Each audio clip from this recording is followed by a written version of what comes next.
I'm here in a camp in Marib, where IOM supports several thousand people. IOM is the largest humanitarian organization in Marib. We've worked here for several years, but I've never seen the situation as desperate as it is now. And that's because the hostilities have increased. So we've seen a tenfold increase in numbers in the displacement sites. So the over 130 camps are now completely overwhelmed. So I've spoken today to families who have been displaced 4 or even 5 times, and every time it completely disrupts their lives when they have to leave behind their very few belongings and move to a new site.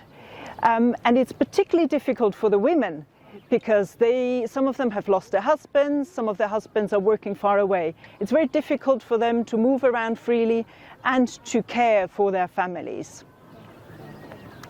IOM is doing its best to help. We provide food, we provide water, we provide shelter and also healthcare, but it is not sufficient because of the huge needs. We also support the migrants because several thousand migrants are stranded here on their journey towards the north.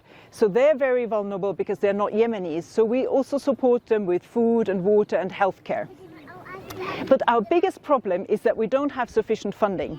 Our funding needs for this year have only been met to 50%. So that means we need more funding in order to meet the even basic needs. But what we really need is the conflict to stop.